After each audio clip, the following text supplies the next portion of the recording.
So the thing about First Street is we had a trove of information that we really weren't fully utilizing and exploiting. And it was this backbone of information that goes back to 1956 on congressional and federal staff. So the staff members and biographies are not collected anywhere else. The only place that has collected them to this level of detail and for this number of years is CQ Press. And so what we've done is taken that and used it as the basis for a service that helps lobbyists do their job. And the thing about this is it's not just for-profit lobbyists or lobbyists for a particular cause. It's anybody that wants to influence Congress. Whether you're a corporation, a nonprofit, a lawyer, a hired gun, whatever you are in this town, in Washington, D.C., trying to influence policy, you can do your job better with First Street.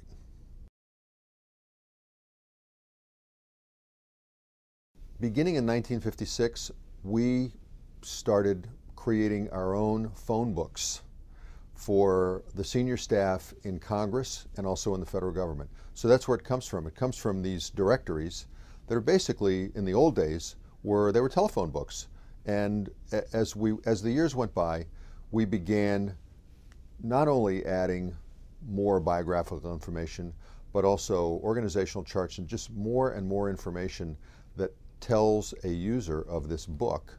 Now, it used to be a book, now it's also an electronic product, tells the user of the book what are the influence points in Washington, D.C. How do I get in touch with someone that is a specialist or a person on the staff that's handling a particular topic?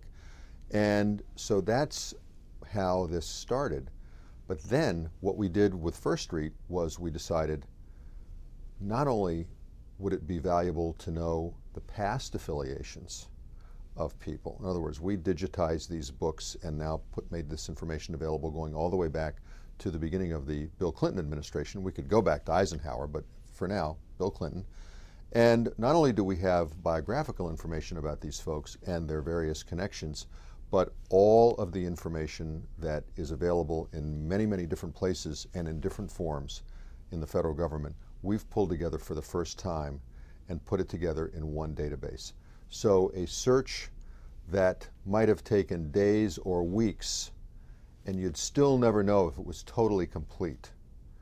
A search now can be done literally in a millisecond, and we can guarantee that you've searched every part of the deep federal archives and the CQ Press archives, and you've gotten every bit of information about a particular person that there is to get. What his or her past affiliations are, contributions that that person may have made, issues that that person has lobbied, disclosure forms that they filed. It's really phenomenal.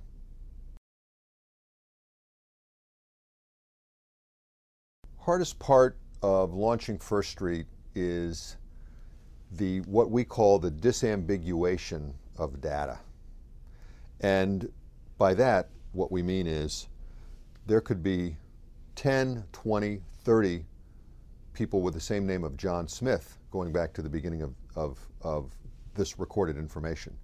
How do you know and how do you identify this particular person who has that name with the many other people that also may share that name but have very different other characteristics? The federal government doesn't do it. So they simply make the data available, but it's up to us to figure out, okay, this John Smith is different from that John Smith and is also different from another John Smith, okay? So in order to do that, we had to create a process to give each person in this database a unique identifier. So we spent 2 years and millions of dollars, and this is part of what we achieved. Anything that creates transparency is going to help democracy work better. One of the things that we say at CQ Press, it's always been our watchword, we help make democracy work. Public disclosure always benefits democracy. And look at what's happened in just in the Middle East and elsewhere, and in nations where social media and the internet and the availability of information and disclosure has led to the pushing aside of governments.